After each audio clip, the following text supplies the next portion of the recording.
The following podcast contains adult language and themes, so don't say we didn't fucking warn you. You're listening to SarahTalk. It's political. You could run a fucking pet rock against Donald Trump, and I would vote for the pet rock. Yeah. That's where we're at right Yeah. Critical. One of the things that drives me nuts as an atheist is that my polling location is at a church. And I don't necessarily have a problem. I'm not going to like burst into flames walking into a church. Now, after being on this show and having heard your viewpoints on some things, my advice to you is don't test this. I won't burst into flames. And positively LGBT positive. In many states, you can still be evicted from housing simply for being gay or transgender. Stand and fight with us. Oh, and occasionally completely absurd. I don't know if you've ever seen a lightning bug, but he flies around with a flame of light coming out of his behind. The lightning bug got a flame coming out of his butt. It's a beautiful night tonight. All the sodomites are out. And now, from Orlando, Florida, your host, Sarah Austin. Hey, everybody. Welcome to SarahTalk. Becca's playing with my hair. It's down. It's down. Dan will be happy. Okay. Playtime's over. Okay. Down to business. Hey, all of our favorite favorite people are here. Are in the Facebook. I will mention if the sound is off tonight, it's because my 8-year-old has been in here and fucked with every knob in the room, and so I had to like reset it from a picture that I took months ago when I first started configuring the settings. Mm-hmm. So, all while screaming how fucking mad she was. God, I was really pissed off. Poor kid. And he had already lost computer privileges for the week because she found a Yoo-hoo container right next to the mixing board. And he's already ruined one mixing board, you may recall, by pouring orange soda into it. He didn't pour it in there. He spilled it by accident. It's not like he just picked it up and dumped it. Oh my. So, what's going on? What's new? Not much. Oh, okay. Why? I'm just curious. I mean, I know you sleep all the time, so you I miss do. out on a lot, but I thought we had already caught up. You're dripping. No comment. Okay. So, a couple of announcements. I forgot to mention this. What's new, she says. And then she says she has announcements. Oh, I was asking you what's new. Mm. And then you said nothing, so I moved on. Okay. I didn't mention this last week, and I thought, well, you know what, maybe I should, because we have some people who probably join us for the live show who may not be subscribed, and that's cool. That's fine. But if you're not subscribed to the podcast formally, then you are missing out on some bonus stuff that we dropped in. We did 2 midweek episodes this month, crazy. this past month, right? Also, it's September 1st, y'all. Oh, Jesse's here. Can you believe it? Yes, September. My baby is 3. Yeah, today. And I want to cry. Today, we now have a 3-year-old and an 8-year-old. So anyway, we did an episode with Chris Mosier. That's episode 126. If you missed that, go back and listen to it. He is a trans athlete, and we talked about all kinds of things from, about policy considerations and trans athletes being from just being allowed to play on a team to, what do you do with locker room access and all of those things. So that was a great one. If you missed that, go back and listen to that. We also did a Patreon bonus this past week where we watched the snake wrangling Church of God in the hills of wherever the hell they were. Crazy lunatics. So there is never a better time to become a patron. Go watch this crazy shit. And that's just part 1. We still have more to do. Can I just point out, I'm looking at the feed, and I look way shorter than Sarah tonight. Yeah. I'm slouching It's and 'cause you're like slouching. reclined back of my leg up, so I'm not actually this short. I could move my seat down, but then I would be uncomfortable. Oh, it's okay, Russell. You're not an awful uncle. You had a lot going on last night. It's not a big deal. Yeah, no worries. We got you. And then finally, again, I'm going to keep hammering this. November 6th is a very important election. Please fucking vote. Mm-hmm. We will be up all night watching the results come in live here on the Facebook And if you show. don't vote, you're not invited to our voting party. Right. So Mandy is planning on being here in studio. I've asked all of the rotating cast of characters that come through the show. Characters. Yeah, you got Michael, you got Brandon. Yeah, it's true. You got Yeah. a lot of fun ones. So anyway. Did you send Jake a message? Is Jake coming? Oh, Jake. You better be Jake, here. Come on. And Britton needs to be back in studio too. We've missed you. Okay. So anyway, and then we're gonna have some people in studio, kind of rotating around throughout the night. It's gonna be a long night, and I'm gonna be tired of talking. So some of y'all are gonna have to do something. But then also we're going to check in with some pod friends, and so we have a couple of them lined up already. John, who's in the chat, John Willis, and Maddie Love, and I'm working on a few others. So, in fact, fun story. I told Amy at the Secular Soup, I sent them a message and said, hey, we need to do just an episode together just because we haven't done that yet. But also, I'm doing this, election live show thing, and we'd love to have you on. And the response back I got from whichever Amy it is that does Twitter, so one does the Twitter and one does the Instagram anyway. So it's Amy with an I or Amy with a Y, I don't know. Whichever one does the Twitter wrote back and was like, oh, I'm real wishy-washy. I'll see, maybe we'll do it. And I was like, well, John Willis is going to be on the show. And they are in the middle of a podcast feud. If you have not followed that on Twitter, that's lots of fun. And so then she said, oh, well, of course, then I have to do it. Right. So, there you go. Dan says, do you actually take days off? What are days off? I don't know what days off are. Russell's taking personal days. You took that night off at the very least, I hope. Yeah. Otherwise. I took the night off. So, so that night I don't have to work November 6th. So she'll come home and she'll stop and vote on the way home. And then I'll vote early we'll because probably I'm not early going vote. to Yeah, that we're not church. going to that church. We'll vote early. So she'll come home and go to sleep, and then she'll wake up for the in-house chef who's going to be here. Yep. Fucking oysters and fucking oysters and clams. No, I think we decided on something simpler than that for them. Well, It's gonna be fun though. I hope it's nothing that requires shucking or fucking. Yeah, that would. I mean, we do have children in the house. Sorry, Russ, I couldn't let up on it. It's gonna be fun. I'm excited. Okay, so let's dig right in here, huh? Digging on in. So let's start with so we had our midterm, Yes, we did. right? Since we have, And it since was we've like had a show. half good and half not as good as we wanted it to be. Yeah, I have hair all over me. I'm sorry. Yeah. Welcome to. Okay, this is why. Okay, anyway, Mm. all right. So listen, so there were a lot. There were several disappointments around this house, I think. Yeah. And among the people that we've talked with, so we talked with several of these people on the show. Are you gonna start at the low point and take it up? Like. Yes. Okay. Yes. So Dr. Sheryl Cohn, we interviewed on a recent episode. She lost her race. Yep. Andrew Learned, who we talked to at Polk Pride over the summer, lost his race. Yep. Kayla Tedder. Oh, That was incredible, heartbreaking. Right? That just broke my heart. It really did. She was running for school board and was gonna. Yeah.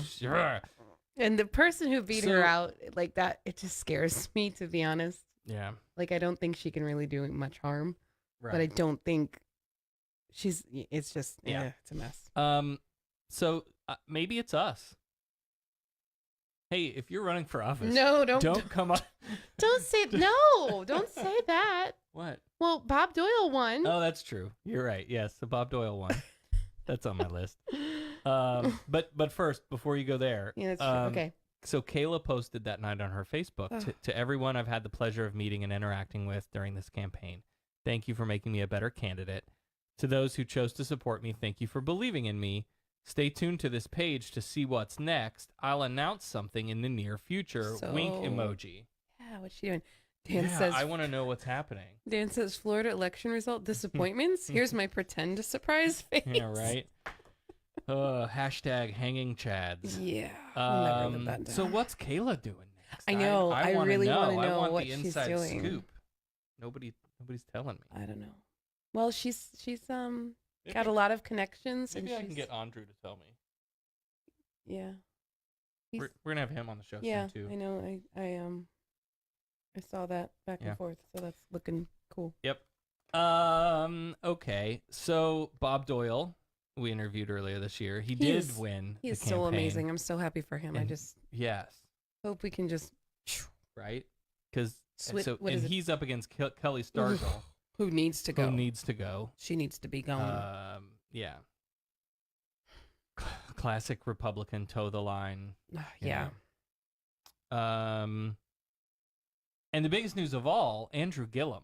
Best news. Now, I will say, even as of late Tuesday morning, even NPR was still saying Gwen Graham. Gwen Graham was going to win it. And I thought to myself, I was like, I don't know. Have you been watching this? Right? Because don't count out the progressive vote. Right. Don't count us out.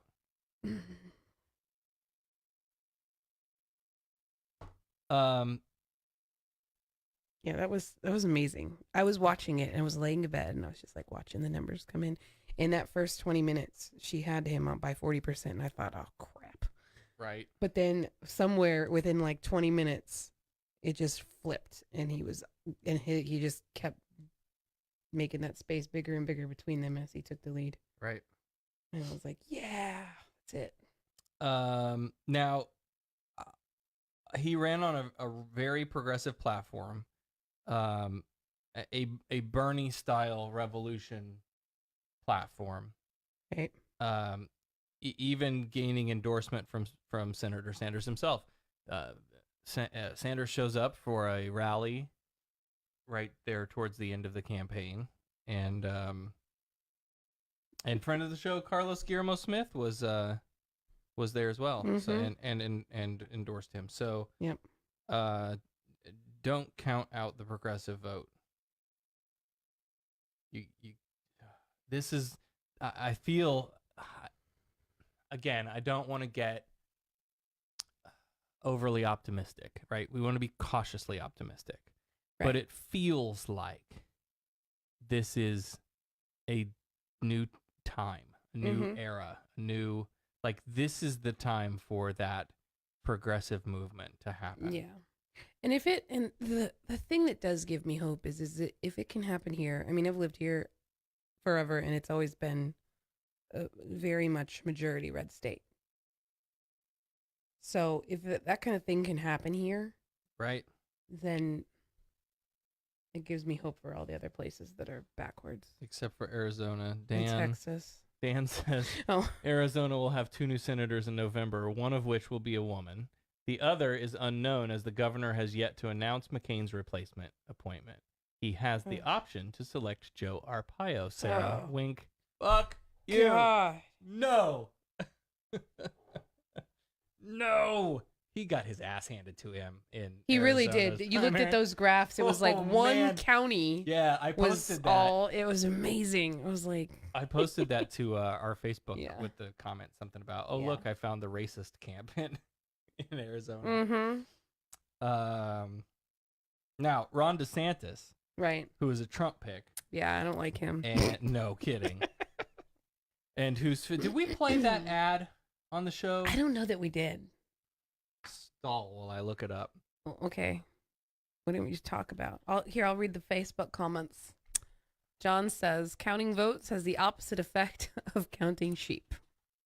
Leave it to John to bring sheep into this. Oh my gosh. Okay. Why would we see Andrew running for POTUS, Russell? He's running for governor. Oh, jeez. Now, he was on Hillary Clinton's list He of was. potential vice presidents. Yeah. So that'll tell you. Okay.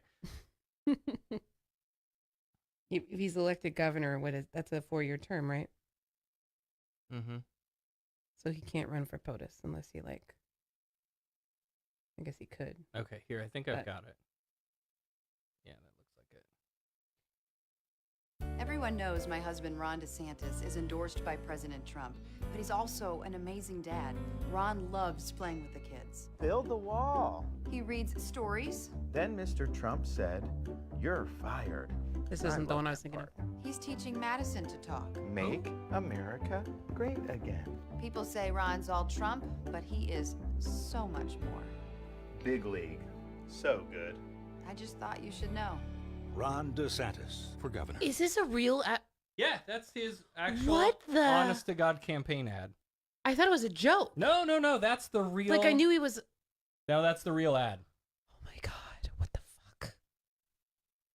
Oh.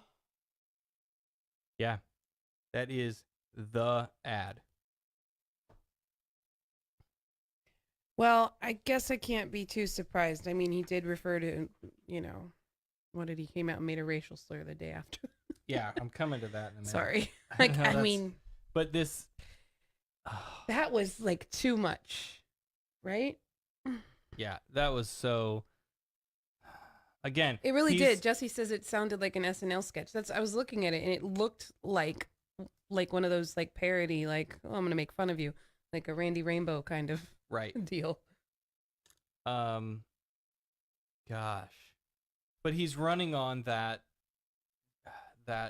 Trump train. Like that's his angle is I'm gonna, Trump endorsed me and I'm gonna ride those coattails as long as I can. It's insane. Hey, we've got a call.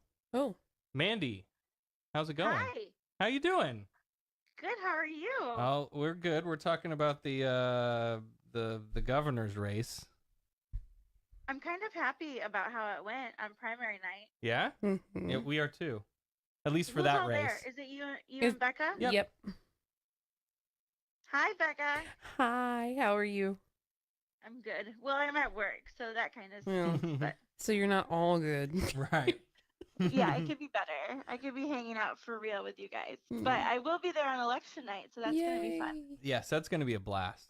I can't wait. Yeah. It'll be a lot of fun. Yeah. Yeah. How do you guys feel about the primaries? We were just talking. There were some races that were lost that we were hoping for in other, in other races down here. I'm thrilled that Andrew Gillum got the nomination. I think. Yes. I think he is, he's running on all of the right things at education and healthcare and like all. When I listened to him speaking. I shared this on our Facebook too, but I listened to him speaking at an event recently. And when I listened to him talk, and when I listened to the Republicans talk, what I hear, and yes, this is my bias, but what I hear when I hear Andrew Gillum talk and Bill Nelson and Carlos Guillermo Smith and all of those guys that are on the running the Democratic Party here, I hear compassion and care. Right. Yeah. And let's try to make things better for people. Let's raise wages so that people can afford to buy food and live here. Let's make sure that people can go to the doctor if they need to, so that they don't lose their jobs and then they can't, Right, that's what I those hear. Basic needs, yeah. Then when I watch the Republicans talk, I hear they're taking my Jesus rights away. They're taking my guns away. It's me. It's they don't raise my taxes, right? It's a very me-centered platform. Right. And- No, I agree. And that's why I'm a Democrat. Because I care about people. I care about other people. I'm excited about it. There was a few that I forget what the upsets were. I don't remember. Yeah. It was like what, more than like a week ago. Like everything's lost now. Right. It's all gone. Completely gone. I'm worried about the Bill Nelson Scott I race. am too. Yeah. Oh my God. That's super like.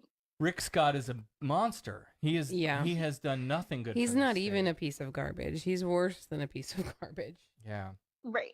Like he looks like Lord Voldemort. So Yeah, he really does. it's and Bill Nelson was an astronaut. So like let's start there and how awesome that is.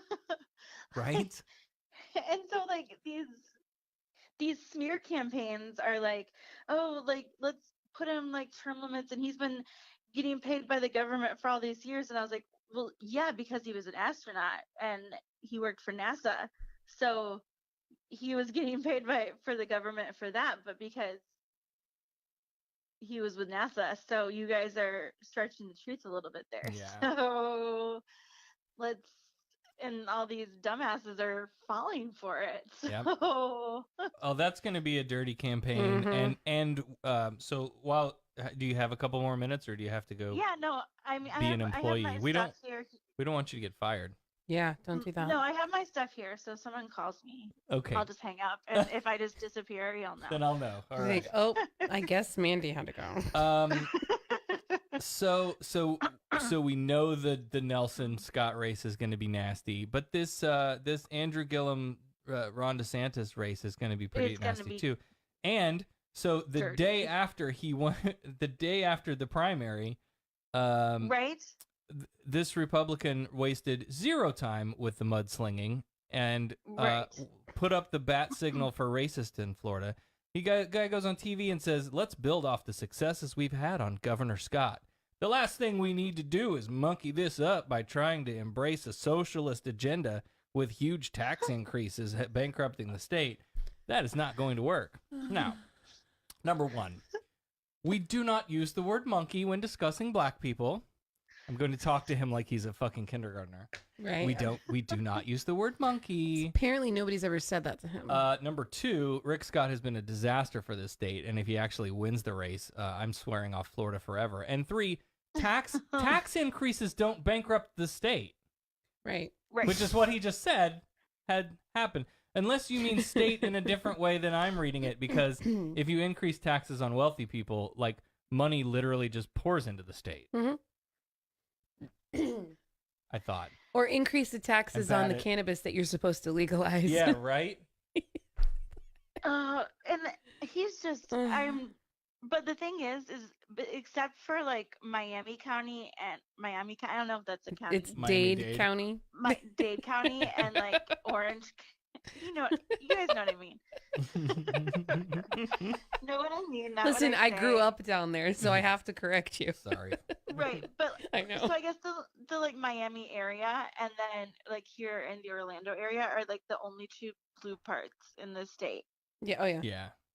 And then everything else is Like real half red. of Jacksonville. Mm-hmm. Yeah. Like half. Jacksonville's rough though, because it's Yeah. like they're peppered together. Yeah. And Yeah. you read that map and it's like, what in the world's going on here? What about Tampa? Tampa's pretty blue, right? Tampa, St. Pete's. Any of the major, if there's a university in the town, It's usually they're generally they're pretty blue. Pretty blue. Yeah. Right. Which what does that So- tell you? We're here in our little like bubble Yep. of blue, true. and then you like step out into the rest of Florida, and you're like, oh, Yes. Right. Mm-hmm.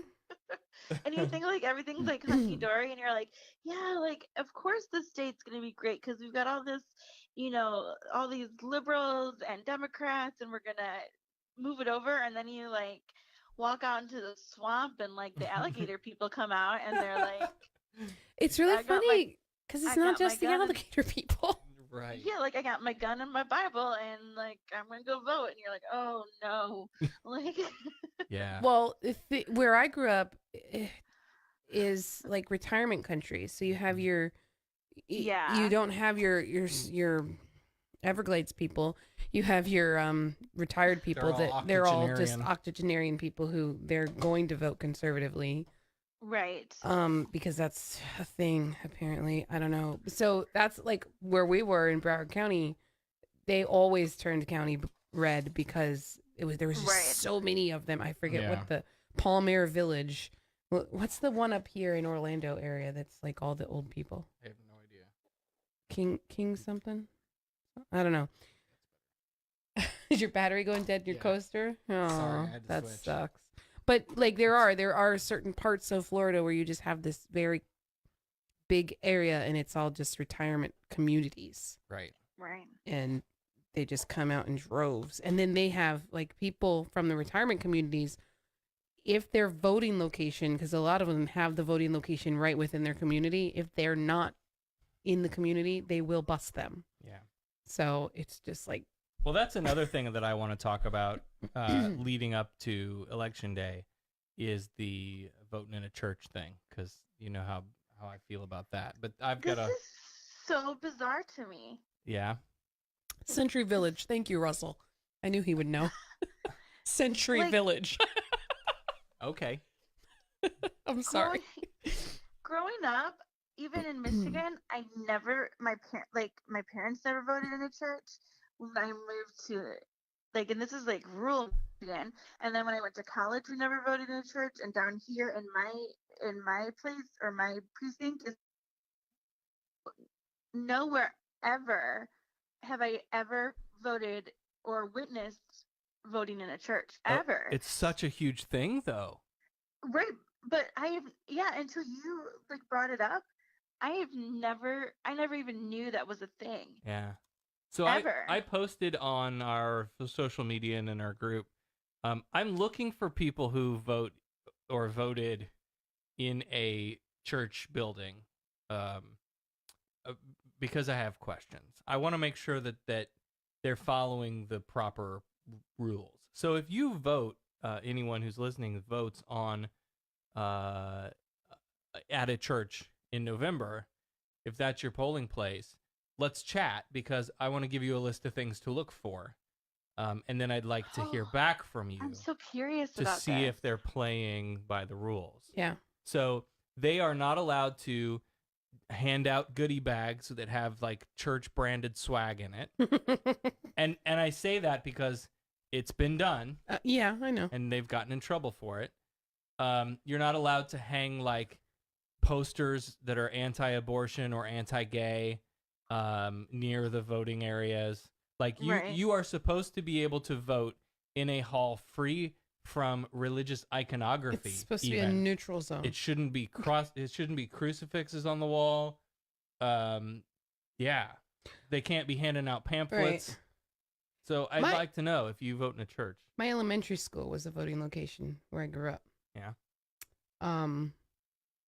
Down south, it didn't seem like, I didn't really vote when I lived there because I was still a witness and we didn't do that. Right. But I noticed the voting locations because there was always all the signs you see them, but I don't remember a lot of churches. Yeah. Down south. So I don't know, it could be a regional thing. So Mandy, I don't know if you saw this in the Facebook or not, but I posted in Polk County there are 167 precincts. Mm-hmm. How many of those do you think vote in churches? How many did you say? 167.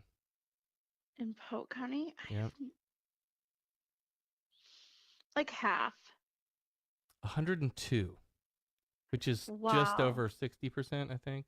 That's Can I do the math? crazy. 102 out of 167 are in church buildings. It is insane. Yeah. Right. I don't there's no other options. I kind of don't believe Well, that. so that's the thing. So I researched this with the Freedom from Religion Foundation, and their advice is, first of all, the courts have determined that churches are fine, often because, you can vote early, and those aren't in churches. Yeah. And you can vote by mail, so you don't have to go to the church to vote by mail. You've provided other options. Right. You're right. You don't have to come to your polling place on election day to vote. It's separate, but Shit. So that's the workaround, right? But if you want to change it, right? If I wanted to go to the local supervisor board of elections and say, hey, got a big problem with this voting in a church thing. I'd like to change our, where our precinct is, where right. where our precinct votes. In order to really get that done, because again, they can say, well, just vote early or vote by mail. Right. In order to really get that done, you have to do all the legwork. You have to look for a secular location, a neutral location, and it has to meet all of the accessibility guidelines for polling places, right? So you have to be well versed on the number of parking spaces that it has to have, and the space available, and the ramps for wheelchair access, and all of that kind of stuff. Like you have to go find the place, and then go to the supervisor of elections and say, hey, I don't like voting in a church. Here's a school we could use that's not being used, right? And the place also has to say, yes, you can have the election here. Right. Yeah. Yeah. Yeah. Exactly.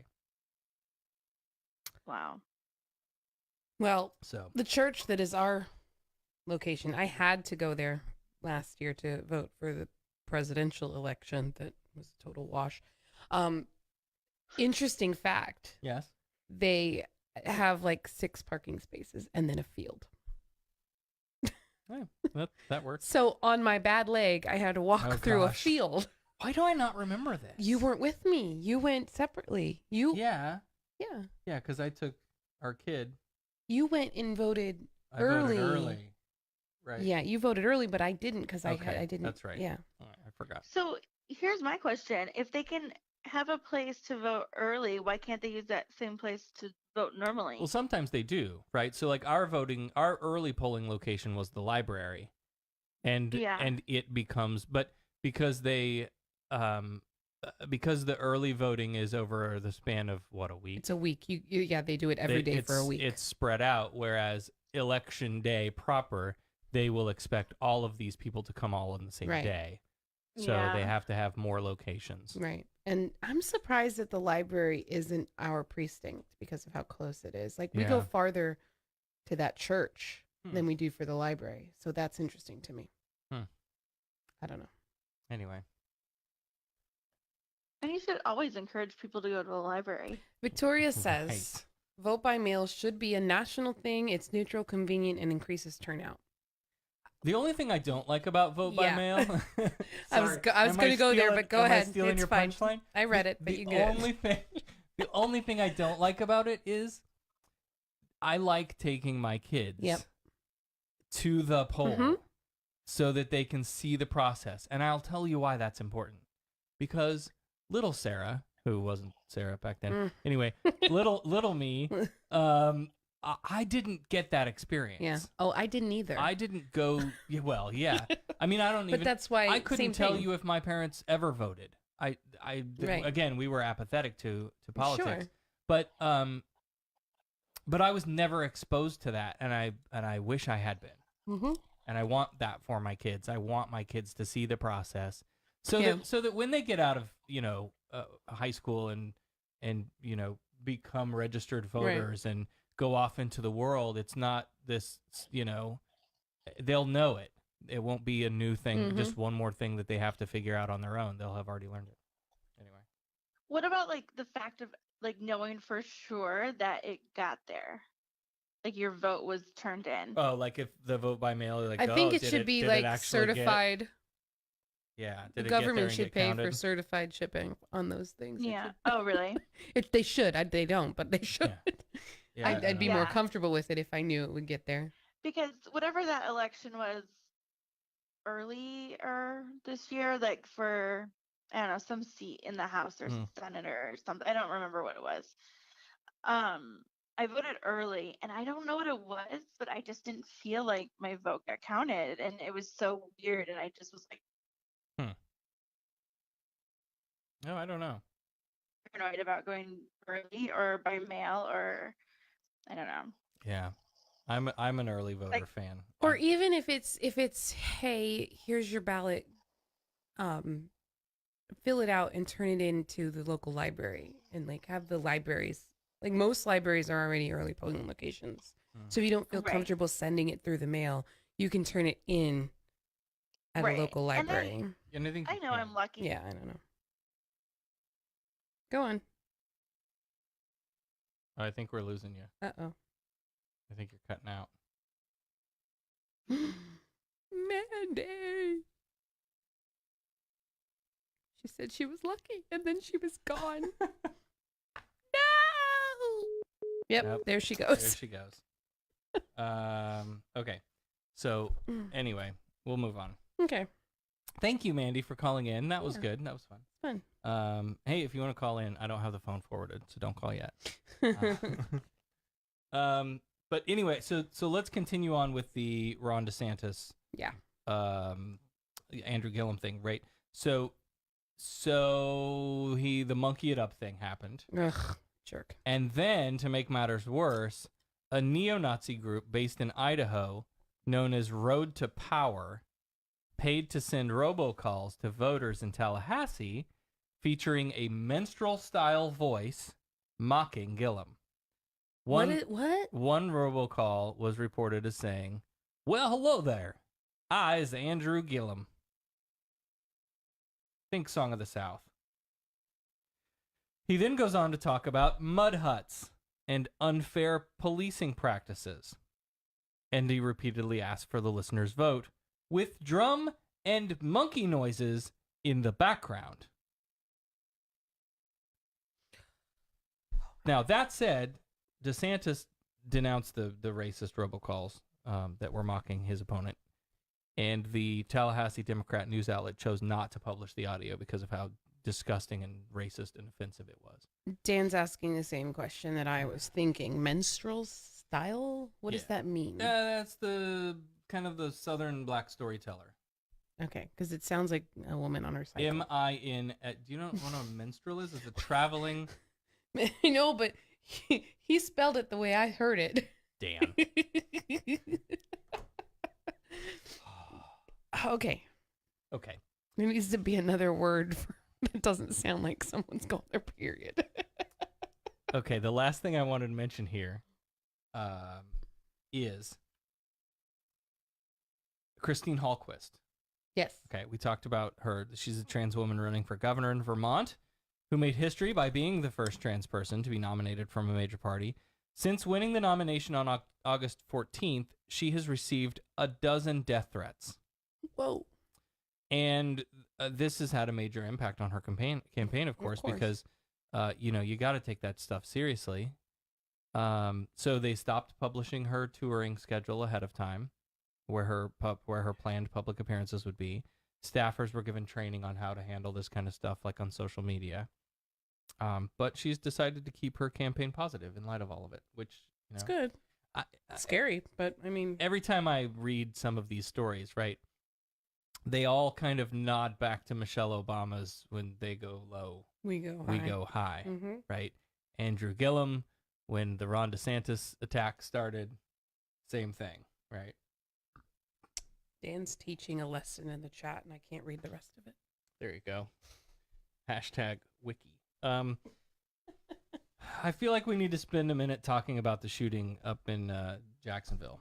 Yes. Because we didn't talk about it yet. And I don't want to bog down in the gun debate again. I don't want to spend another whole fucking episode talking about the gun debate again, because honestly, I'm just tired of screaming into the void. I'm tired of these things happening in my home state. Right. Anywhere. I mean, tired of them happening. Period. Like when I wake up and see news and I have to text my friends that live where I came from, or in Orlando, or now Jackson. I mean, I have friends all over the place, and I'm just like, hey, are you all accounted for? Like, I shouldn't have to send that text. It's heartbreaking. So this 24-year-old guy lost his Madden NFL gaming competition. So stupid. Right. Comes back with 2 legally obtained handguns. Oh. Kills 2 people, wounded 10 others before taking his own life. And what I think we need to focus on here is mental health. That sounds like the Republican talking point. Because he was a white guy, you see. If he was any shade of brown, we'd be talking about thugs and hoodlums and illegals. Yeah, even though the guns are legally owned. But because he's a white guy, mental health problem. Sure. Now, I shouldn't be joking about that, because mental health certainly is an issue. But as we've said before a million times, having a mental health condition does not preclude you to going and shooting people, right? There are plenty of people who suffer mental health issues who don't shoot people. He was treated for, let's see, CNN did a huge write-up about this. He was treated for psychiatric issues as early as age 12. He was prescribed a number of medications, including Lexapro and Risperidone, an antipsychotic sometimes used to treat schizophrenia. CNN... How was he able to legally get guns? I'll tell you. CNN obtained police reports showing 26 calls for service to the police from the family's Maryland home between 1993 and 2009 for issues ranging from mental illness to domestic disputes. Court records revealed a nasty divorce and custody battle, so nasty that both parents filed to have a guardian ad litem assigned to represent the interest of their youngest son. Now, his mother took him to therapists and medicated him, while his father disputed the necessity of the drugs and wanted instead to have him attend a support group for middle school students. So here's my problem. Why was a 24-year-old with serious diagnosed mental illness able to purchase 2 handguns in Maryland in the past month? I'll tell you why. Federal gun laws only prohibit someone who has been committed to a mental health institution against their will or adjudicated mentally incompetent. Simply having a long, storied clinical history of dangerous mental illness and treatment, no problem. Welcome to Guns R Us. And so, despite having to submit fingerprints, do a background check, and pass a firearms safety training course, we still let this guy buy some guns. And that's my problem with this one. Now, I got into it on the Facebook about this issue again because that's what we do every time this happens. But I think we actually made, was it on Mandy's post? I don't know. I don't know what you're talking about. I think this was on Mandy's post. I think we actually made progress with someone who was misinterpreting, the liberal position of gun control as being, I want to take all your guns away. And again, said this before, don't get me wrong, with every fucking shooting, I'm closer and closer to that mark. But, so I'm trying to think of somebody went through another scenario, but my scenario was this one, right? Why do we, when we have these laws, and this guy has so many red flags, why was it still okay to sell him a gun? Can we at least agree that we need to change this process by which we allow people to, we sell people guns without really, again, is the bar adjudicated mentally incompetent or sent to an institution against your will? Is that the right line? Is that where the line should be? Can we at least agree to discuss that? And everybody agrees. Well, that's gun control. That's what we say when we say gun control. That's what we mean. We mean sensible changes to pre-existing processes to make it so that people who shouldn't get guns don't get guns. That's it. That's all it means. The harder you push back about, you're going to take my guns away. Well, yes, I am. Yes. Dan, I need your elaboration. Dan says Sarah and Rachel Maddow do the same thing when they're going to make a major point. What's that? I don't watch Rachel Maddow. I don't either, often. so I need to know what it is. Is it take a drink of rum? It should be. I don't think she's allowed to do that, though. No. Okay, the next story. Content warning for the next couple. Well, listen. So discussions of suicide. If you need to take a break, skip the story, please. Jamel Miles, a 9-year-old. Oh God, this one. 4th grader in Denver came out as gay to his mother over the summer and told her that once school started, he was planning to come out to his classmates too. He also very bravely told her can I be honest with you? And I hope that you parents out there, I hope you're creating an environment where your kids can truly be honest and transparent with you. And she said, sure. Go ahead. Tell me what you got to tell me. And Jamel says, I know you buy me boy stuff because I'm a boy, but I'd rather dress like a girl. They were in the car when he came out to her. He said, Mom, I'm gay. And she said she looked back and he was all curled up, so scared. She told him she still loved him. He went to school and said he was going to tell people he's gay because he's proud of himself. 4 days into the school year, Pierce came home to find her son dead. Now, if you're one of these people that doesn't understand why bullying education in schools is important, I hope this changes your mind.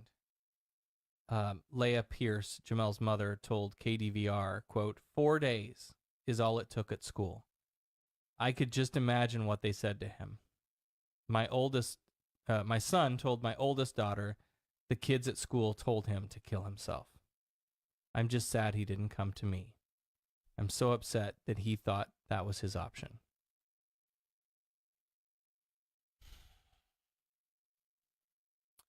And there was a really good post that I forgot to save to tell you, quote, word for word. There was a really good tweet someone made about how does a 9-year-old know they're gay? And the real question should be, how do your 9-year-olds know to bully him? Mm-hmm.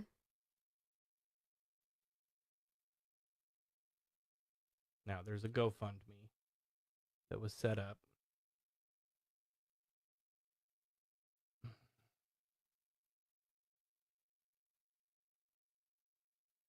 It's GoFundMe.com/Jamel Miles, JAMEL -MYLES. And I'll put a link in the show notes. It's currently raised $5,700 out of the $2,000 goal. $2,000 was a low goal for the arrangements that the family's going to have to make, for the suffering, for the pain, for loss in employment hours. I don't know what's going on with this family, but I'm here to tell you, if that happened to my kid, I wouldn't be able to go back to work for a long damn time. Yeah.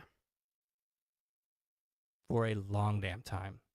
So if you can help this family, I'll put a link in the show notes. Okay. Let's climb back out of this pit. Mm-hmm.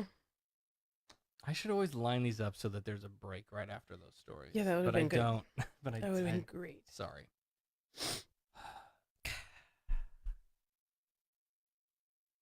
You need Kleenex? Yeah. Let's take a break. I'm going to have to plan the show better. Sorry, I didn't realize that was going to be that much. So let's do this then. Let's take a break. Becca needs a minute. And we'll come back. You're listening to SarahTalk.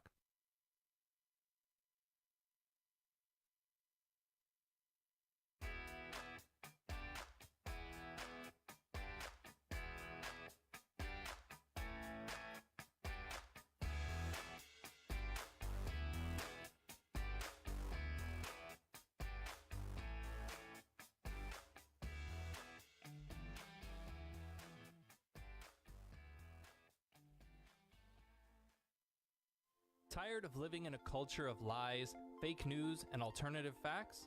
The Pro-Truth Pledge reverses the tide of lies by calling on politicians, and everyone else, to commit to truth-oriented behaviors. The pledge asks signees to commit to 12 behaviors that research in behavioral science shows lead to truthfulness, such as clarifying one's opinions and the facts, citing one's sources, and celebrating people who update their beliefs toward the truth. Private citizens who sign the pledge get the benefit of contributing to a more truth-oriented society. Public figures get more substantive rewards for signing the pledge in the form of positive media and public recognition. The pledge crowdsources the truth by asking volunteers to evaluate the statements of public figures who sign the pledge. Take the pledge, demand that your elected representatives do so, and encourage your friends to take it at protruthpledge.org. In today's health-conscious society, you have many beverage choices. But do you know what's in all of them? So much sugar, sodium, and things you can't even pronounce. Dihydrogen monoxide. What's that?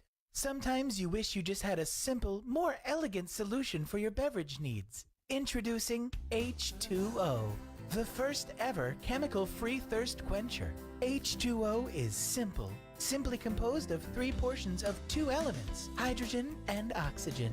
H2O means chemical-free, unlike water, which is filled with all sorts of shit. When we tested H2O, we found traces of no other elements. So pure, the bottle may as well be fucking empty, with all the same nutritional content as a breath of cool mountain air. First widely featured on Goop.com, actress Gwyneth Paltrow revealed that she exclusively uses H2O for her vaginal steaming process. After all, why use water when you can steam it with H2O? So now we invite you to run out to your local garden hose and drink that shit. Remember, it's not water, it's H2O. H2O bottled by Flint Bottling Company in Flint, Michigan. Product not actually endorsed by Goop or Gwyneth Paltrow. Please do not use H2O for vaginal steaming, or better yet, please do not steam your vagina. H2O is actually just water. Water is a set of molecular compounds. It's a chemical. Everything is a chemical. I was feeling so alone. I'm glad I asked for help. Whatever it is, ask for help. If you're thinking about suicide or need support, call the Trevor Lifeline at 1-866-488-7386. Hello, this is Victoria from Everett, Washington, and you are listening to SarahTalk. You lucky people. You lucky people. Come on, switch over. There we go. Sorry, guys. No, listen. That just knocked me over. But I have rum now. I wasn't drinking tonight. I am now. Yeah. Added a little rum to your drink. I need. Oh God, this crazy people. Yep. Okay, so let's climb up out of the darkness here. Yes, please. Some good news. Some good news for a change? I would love some good news. I've been telling you that for... California just became the first state in the U.S. to officially recognize intersex rights. They passed a resolution recognizing, quote, intersex children are a part of the fabric of our state's diversity to be celebrated, rather than an aberration to be corrected, end quote. One thing this resolution does is advise medical practitioners to take into account the well-being of children who are intersex and not force upon them medically unnecessary surgeries that a child can't consent to. And I think that's absolutely great. That is a problem that is rampant in the community. Mm-hmm. And we've talked about that before in the context of circumcision, right? You've got a child who can't, so like I still carry around a shit ton of guilt about that.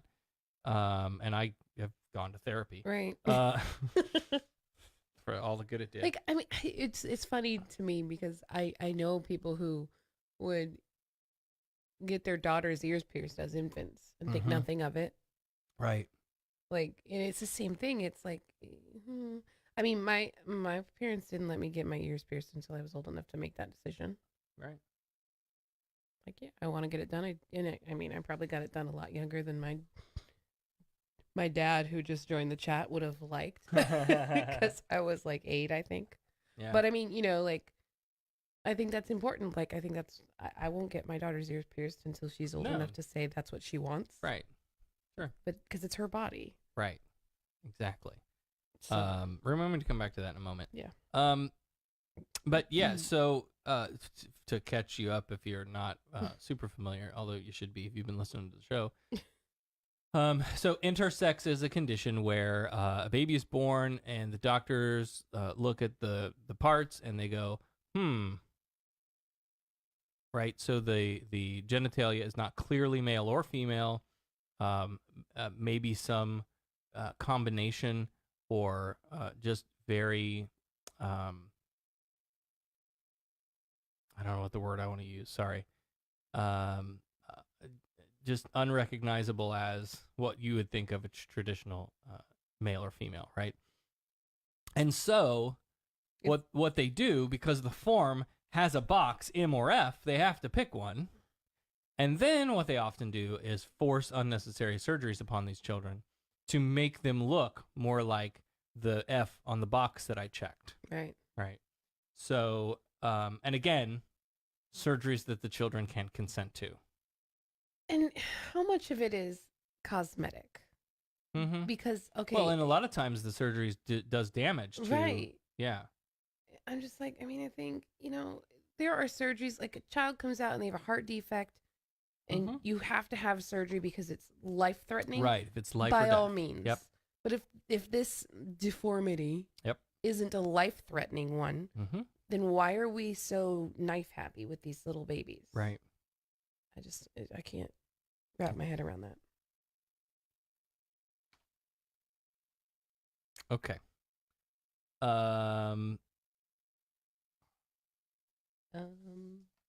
The next story comes out of Tennessee. Dan. John Daniel Carruthers. A little overboard? A little overboard. Okay, John Daniel Carruthers of Tennessee is in jail on the accusation of murdering his black halfway house roommate, Robert Miller, in March. Lisa Hathaway, a cook at the... Stop it. Lisa Hathaway, a cook at the halfway house, said during the hearing that just after breakfast on March 17th, one of the residents shouted that the house was on fire. Did you say Hathaway? And she works at a halfway house? Yes. Okay. The assistant chief for Murfreesboro Fire and Rescue testified that the fire started on Miller's bed in a front bedroom where several windows had been broken out. Further testimony showed that Miller was on fire when he ran into a back bathroom and jumped in a shower to put out the flames, and he then went out front to wait for medical help to arrive. Investigators believed Carruthers targeted Miller, but because they didn't have a clear motive until they found a letter in the outgoing mail by the sheriff's department. He wrote a confession letter from jail to a white supremacist group. Well, because why not? In the letter, he admitted he burned Miller alive. The letter in part says, quote, "To my brothers and sisters in Jesus Christ, our Savior and Lord, my name is John D. Carruthers, and I believe the Bible is about white people and for white people. I am in the Rutherford County Jail for burning a black man I set on fire with lighter fluid poured on his head." End quote. Interesting. Now, it turns out this isn't Carruthers' first rodeo. You don't. He was convicted of second-degree murder in 1999 and charged with second-degree murder in a second case in 2011, but pled guilty to a lesser charge. Do I need to underline again the damage of a holy book that can be so easily misinterpreted or interpreted in different ways to mean anything you want it to mean? Do I have to do this every week? Yes, I do. Yes, I do. When you can read this book and make it back up any position you could possibly come up with, make it argue for any idea that you think is right. Scary. That's the danger. Yeah. Okay. Yikes. The part that bothers me is that the people that are sick enough to make it back up those crazy, the craziest of the crazy. You know what I mean? Like, really? Right. Ugh. Okay.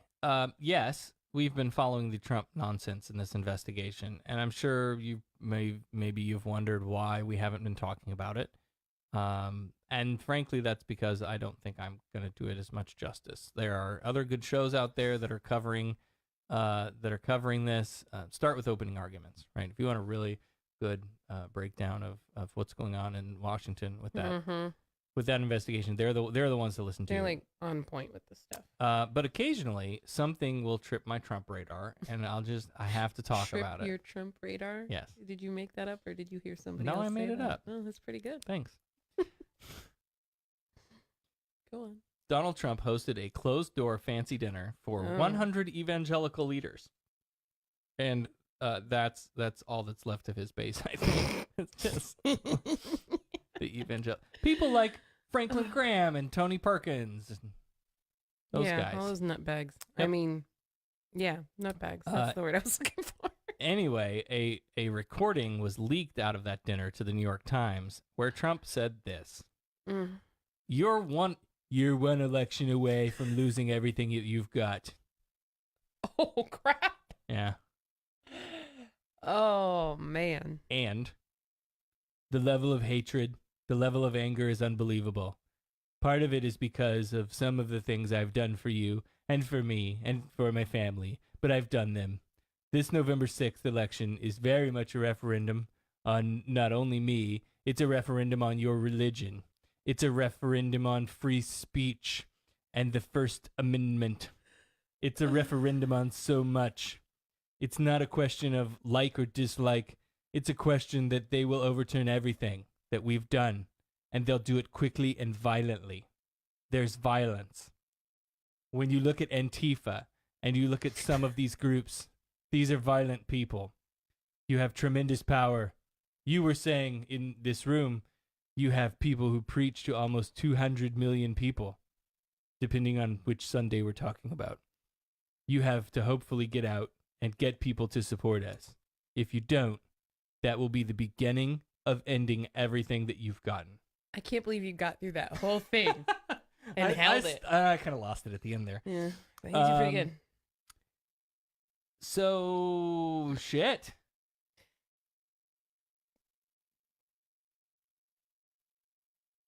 Oh,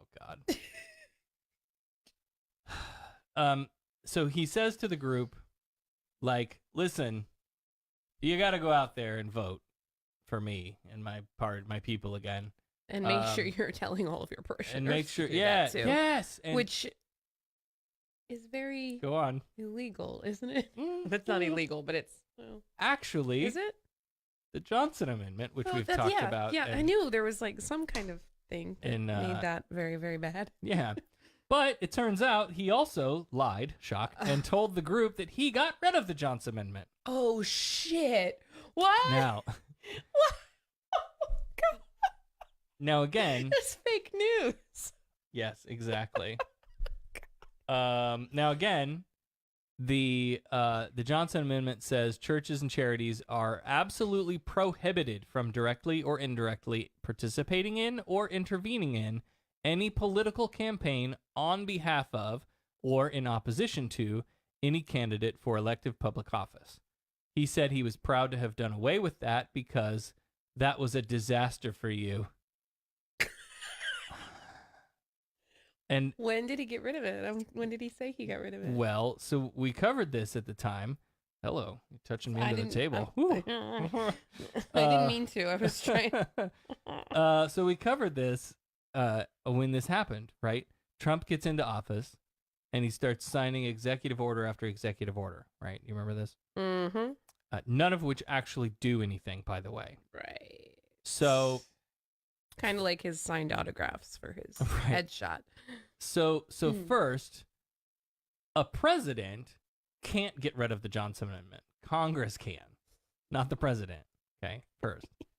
But he signed an executive order, which I think he thinks is like a royal decree from the king. Yeah. So then Congress tries to repeal the Johnson Amendment and failed. But you just keep on lying, Donnie. Wow. Right? Trump also said, now you're not silenced anymore. I have to do the hands. It's gone, and there's no penalty anymore. And if you like somebody, or if you don't like somebody, you can go out and say, this man is going to be great for evangelicals, or for Christianity, or for another religion. This person is somebody that I like. and I'm going to talk about it on Sunday. Which you're not supposed to do per the Johnson Amendment. Oh my God. Okay, so I have my Bernie thing here. Yep. And I don't know if anybody noticed. I put his arms up, and that's the victory pose for Andrew Gillum. Yeah. Now I really wish that his fingers would do some bending. Something else. He needs some articulated fingers so that I could give him his little. So I just want to say, look, I've been ringing the alarm bells about Project Blitz. Then this is again a well-organized movement by evangelicals to take hold of our secular government. I just hope it's not falling on deaf ears. Again, you have the Project Blitz is the legislative effort. You've got what's his name? The troll.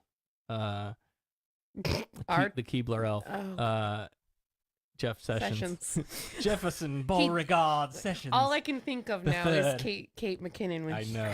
with her fingers and she all of the characters she does. And his Religious Liberty Task Force is the executive piece of the puzzle. Yeah. Telling you. Vote. Fucking vote. And I'll remind you again, I'm going to say this every time we talk about voting. Research your candidates. Yeah, don't just vote blue. Vote blue no matter who is bullshit. Do not do it. Again, that's how we here in Florida ended up with Kimberly Daniels, who is this batshit crazy Democrat who runs a side hustle ministry, who is the one who filed the legislation to put In God We Trust on all the schools. Also, how do we know there isn't some weird, you have Project Blitz. How do we know there's not some crazy group of Republicans saying, well, let's pretend you're Democrats and we'll put you and bankroll you into, you know what I mean? That's why you have to research. You never know what these people are actually. Right. Jesse says, I think the president needs an intro to government class. Amen. Oh, God. Okay. So we talked about the massive Catholic Church child sex abuse report out of Pennsylvania, right? Mm-hmm. And my first reaction was, why aren't we doing this in Florida? Why aren't we doing this everywhere? Why aren't we doing this across on a nationwide scale? In the same way that Australia did the commission into the Jehovah's Witnesses. It wasn't just the Jehovah's Witnesses. You say that. It was everybody. The Boy Scouts were in there. Do it. But no, yeah, I agree. But do it. Everybody. Right. It's an epidemic. Right, because we know it's not just the Catholic Church. Right, exactly. Okay. So I did a little research because that's how you learn things. I'm sorry. Dan replied to Jesse, he doesn't have the attention span. No, couldn't sit through class. Too busy tweeting. Sorry, I shouldn't do that while you're taking a drink. Yeah, you should. Okay. At this point, Florida, Illinois, Missouri, and New York are all considering a similar investigation. Florida Attorney General Pam Bondi, who also needs to go, said in a statement, in Florida, jurisdiction is different, and these matters are typically handled by the 20 elected state attorneys.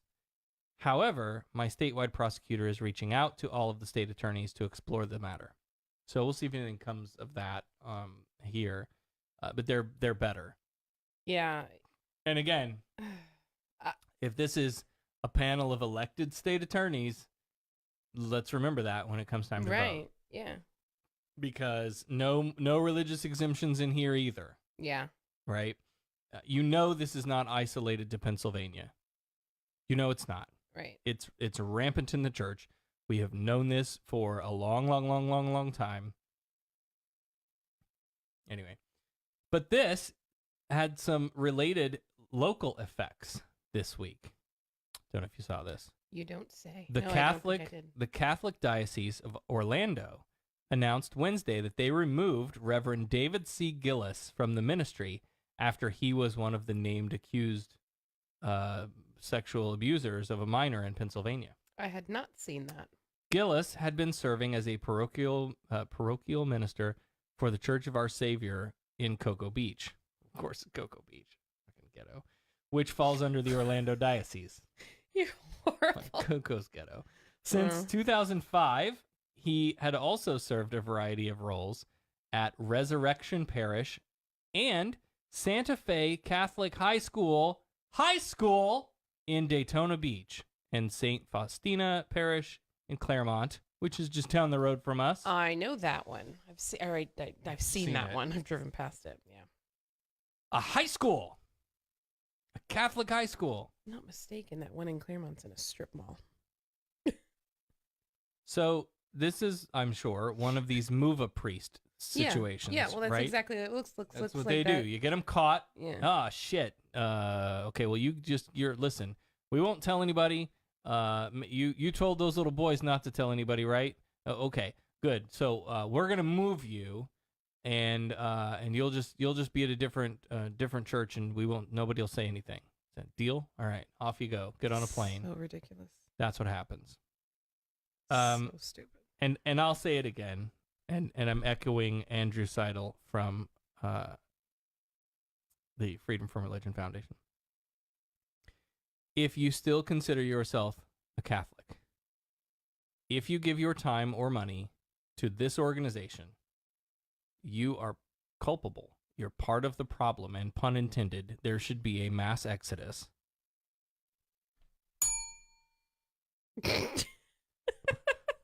I wasn't ready to hit the there should be a mass exodus from the church. It's long past time to quit the Catholic Church. And I'd love to hear if we have, God forbid, if we have any Catholic listeners. God forbid. Oh, Jesus Christ. I can't imagine that we'd have any or why. But if you are out there and you're Catholic and you're still going to identify as Catholic, and even if you're the cafeteria Catholic who only goes on, Easter and Christmas Mass or whatever, I would love to talk to you. I want to know why you are still associating yourself with this garbage ass organization. I'm sorry, I'll be more friendly to you when we actually talk. Yeah, right. Yeah, nobody's gonna want to come calling talking to you about their garbage organization. I know. It's true though. Like I had one of those moments today because I visited with some family, and I have an aunt who's very devout Catholic, and I'm just like, I don't understand. Yeah. I mean. And if you take your kids, I've said this before too, if you take scary. your kids into that church, I think that should be considered child endangerment at this point, because we know it's happening. And to those people who are like, well, it doesn't happen in my church, you don't know that. Yeah. You don't know that because they're hiding it. Yeah. Jesus. They make it a point to make sure that you don't know. Mm-hmm. And if it looks like someone's going to get caught, they go, oh, time to pack your Time to bags, move. buddy, and move over here to this zip code where nobody knows you. Yep. And we'll pull somebody else in. It's just so stupid. Yep. So dangerous. In other religion causes harm news tonight, and another content advisory. Oh, God. Seth Welch and his wife, Tatiana Fusari, both 27, were charged with felony murder and first-degree child abuse after their daughter Mary died earlier this month from malnutrition and dehydration. Oh, let me guess. Go ahead. She got sick and they prayed over her. The parents didn't seek medical attention because of their religious beliefs. Fucking idiots. Though in this case, they have not stated what those beliefs are. They haven't said, "Oh, I'm a Christian," or whatever. Which I don't care. Whatever your religious beliefs are, they're fucking bullshit.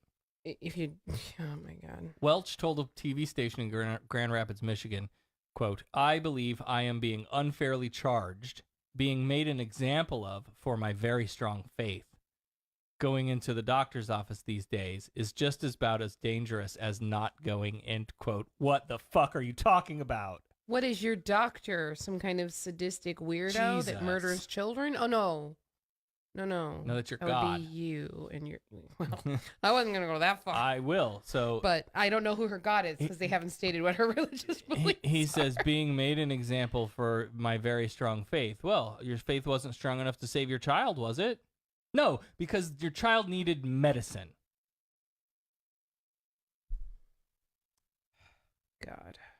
According to Pew Research, every state in the United States has law protecting children from abuse and neglect, but an absurd 34 states and D.C.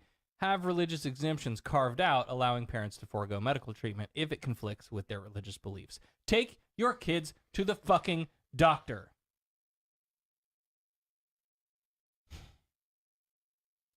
The next story. Timothy Paul Hernandez, 32, from Washington, was arrested after his parents came home from church and found that he had decapitated his girlfriend. The couple had argued the night before. A detective wrote in charging documents, quote, Timothy advised that he had spoken with God, and who told him to strike down his girlfriend because she did not repent. Timothy stated that he struck her down and caused for her head to be removed from her body. Hernandez also quoted 2 Bible verses to investigators.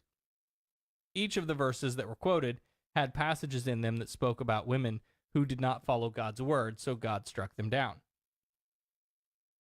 He told investigators that he was not crazy and said that a crazy person would not tell the truth. Detectives found a large butcher knife in the sink and bloody clothes. Documents also detailed how all of this took place in front of the couple's 3-year-old child. Oh, my God. He was charged with premeditated first-degree murder and held on $1 million bail. Now, again, here we are again, interpreting a book that can be interpreted any fucking possible way. And when you read scripture that talks about God striking people down, it enables fuckwits like this guy to think that that's Right. okay. Because I'm here to tell you, it's certainly not okay for you to do it. But why would it be okay for your God to do it? Why does God get a pass on that stuff? Flood the whole earth and kill everybody, but one incestuous family and a handful of animals. Why does God praised for that monstrous behavior? But again, this is the interpretable book. Yikes. Yep. I thought we were climbing out of the hole. Well, It seems like I we're know, tunneling even ground here. Well, maybe not. No, definitely not. Yeah, no. An Oregon man says he was fired from a construction job because he didn't want to attend weekly Bible study meetings. This reminds me of, you remember we talked about recently, like, I wasn't think it was maybe a year ago. We talked, I think it was a dentist office, something like that. It was some medical office where they were forcing to attend a daily prayer or Bible study thing. Anyway, Ryan Coleman, 34, filed an $800,000 lawsuit last week against Dolled Up Construction, DAHLED. He was hired as a painter in 2017 and then discovered after starting the job that he was required to attend this Christian Bible study. Now, here's the shit of it. Coleman has a felony conviction in his past. So, it's probably not easy for him to get a job in the first place, which is something else we need to reform in this country. He served time in prison for child neglect and selling meth, but he's turned his life around and even got cut back custody of his 2 sons, who are now 10 and 14. And this construction company, like, specifically hires addicts and like recovering addicts and former inmates because they are like a construction company / recovery program. Okay. Right. The idea is, and that was why this going to these meetings was all about, helping them stay sober and stay off the crime. Right. Okay. So he was faced with having to decide whether to do something that, he's uncomfortable with, that goes against his own beliefs. He's half Native American. Or lose his job. Like, those are your choices. You can go to this class or the study session, or you don't work here. And that's how it goes. And the meetings, again, were meant to help employees. Many of them were felons and people recovering from addiction. So help them how? By shoving Jesus down their throats? Is that, like, this idea that God or Jesus or the Bible or whatever helps people? I don't know. We talked before about how Alcoholics Anonymous, like, success rates are questionable. Mm-hmm. I mean, like, I'm sure it works for some people. Right, sure. But then I think at what expense? You know? I don't know. Yep. So he goes through these things for a few months, and then he decides he's not going to go anymore, and he was fired. So he's suing for $50,000 of alleged loss of income and $750,000 for mental stress, humiliation, inconvenience, and loss of enjoyment of life. Now, here are the legal arguments. I will present them to you. And you, as not a lawyer, can tell me what sounds about right here. Okay. Coleman's lawyer says a non-religious employer cannot obligate employees to attend Bible study whether they are paid for their time or not. They can make it voluntary, but they can't make it a condition of employment. Dahl's attorney said, "We believe that this requirement was not illegal. These are at-will employees, and they were paid to go. It was part of their job, so they were expected to attend." No. That's wrong. Right. Right. You still can't be forced to. Don't care Like, what your conditions of employment There's are. a Religious Freedom Act for a reason, right? Sort of. I mean, well, okay. For example, I worked for Macy's. When I worked for Macy's, I didn't celebrate Christmas because it went against my deeply held religious beliefs. Yep. Macy's could not require me. Wait, stop. You mean you weren't forced to say Merry Christmas? No. They didn't hold a gun to your head and didn't. make you fuck a Christmas tree or They anything? couldn't make me do anything that had anything to do Oh with my Christmas. God. I don't believe. What about the war on Christmas? Well, this was many years ago. Oh, well, okay. But I just Yep. Religion just gotta fuck everything up. Right. Everything. Religion poisons everything. Okay. The best stories start with A Florida man. There you go. That's kind of what I was thinking of. Something like that. All right, I'll work on it. A Florida man. It needs to be some banjo. Going down to Florida, gonna eat some alligator. I don't know. I don't know. It was an ordinary rainy Tuesday afternoon in Panama City when Florida man was spotted half naked walking his goat near US 231. Okay. But wait, there's more. Of course there is. There's always more. One Facebook user described the event, quote, "While on my way to the beach, I saw this guy in bright yellow underwear, which did nothing but accentuate his package, a straw hat, and shoes, walking a big-ass billy goat down Highway 231 just north of Panama City. He wasn't just walking either. He had a strut with a bit of a sachet." John wants to know if the goat was also naked. Yes, the goat was also naked. Why bother dressing the goat up if you're... Another Facebook post said, "What the fuck did I just witness? Dude is in his underwear, straw hat, playing a harmonica and walking a goat." I did see the video of this. Did you? I was going to play it for you, but if you've seen it, I won't. didn't realize it happened in Florida. Of course it did. Are you kidding me? I should have known. I'll put the video in the show notes if you. I'll put a link It there. was a funny video. It was really hilarious. It's a hoot. He walks like, so there's somebody in their car like videoing out the passenger turned around, window. Like, shook his butt at them. Yes. That was so funny. Oh man. Remember, you're supposed to be coming up with a I got headline for these. Okay. And the second story. The Miami Herald reports another Florida man show, this time on I-95 in Miami. Wearing nothing but a string for underwear, pink socks, and sneakers, another nearly naked Florida man on a bicycle, zigzagged through the lanes of I-95 Thursday evening. Florida Highway Patrol received several calls, but by the time officers arrived, he was nowhere to be found. Of course, he was hightailing it out of there in the express lane. How do you ride a bicycle just naked? Listen, how do you do that? Maybe it some people get off on really weird things. Well, that's the truth. Oh, good. Dan is naming the... Shake the bootay. Oh, my gosh. Okay, what's story number 2 then? I like that. We'll use that one. I want to ride my bicycle. Oh my gosh. Okay. John says, I feel we're missing a banana hammock joke here. I wonder if it was a banana seat. The bicycle seat? Didn't look like it, but that would be even worse, I would think.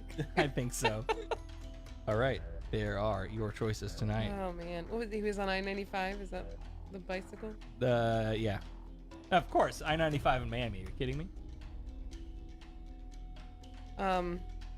Rush Hour Peep Show?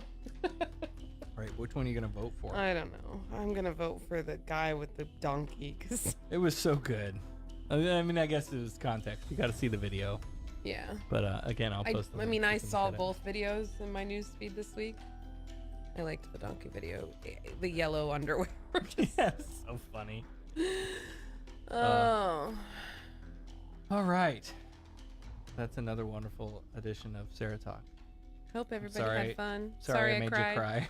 Sorry I made you cry. It's okay. It's just really sad when I hear stories like that of kids that are so close to my kids' ages. Right. Get overwhelmed. Yeah. But again, like, these are real terrible things happening in the world, and we need to fucking do something about it. Yeah. Okay. Next week. Next. I have nothing scheduled, so we'll see. It'll be another news show, I'm sure, unless I do line something up. I have some things in the works, some people I've reached out to. Anything you care to share? Let's see. What can I tell you about? Write me a note. What can I tell you? The big fish that I reached out to did respond. Really? And said that they would be passing along my request to her scheduling people. Oh, that might be really good. Mm-hmm. I also reached out to Andrew Gillum's people. Good. To try to get him on the show. It's funny because I said I saw some of my aunts today, and my aunt lives in Tallahassee, and she was talking about how much she loves him and that she met him and he's so down to earth. And I actually said to her, "Can you get us an interview? Can you get him to call me so he can come on my podcast with my wife?" That's funny. Yeah. Yeah. So working on that. What else? Working on some things with the American Humanist Association. So there's a lot of stuff going on behind the scenes that hopefully we'll get some more time to record some more of the Snake Church guy. Yeah, that'll be lots of fun. Oy. I saw I haven't watched the second part yet. I kind of want to wait. I know. It was really hard for me. I did look these people up on Facebook. Oh, did you? And like stalk their Facebooks. Why did you do that? Just to kind of get an idea of oh man, and it's crazy. It's crazier than I thought it was gonna be. You know. Okay. I can't wait to see the rest of it though, because holy crap. Yeah. I saw a still or something in a preview where he's like in the hospital. Yeah. So I know that's coming. And Wow. obviously I knew that was coming because they took him to the hospital. Anyway. All right. Thank you all for listening, for being here on the Facebook Live. Yeah. John, it was so good to have you. I hope you're having a good 4-day weekend. Yeah, enjoy. I have to work.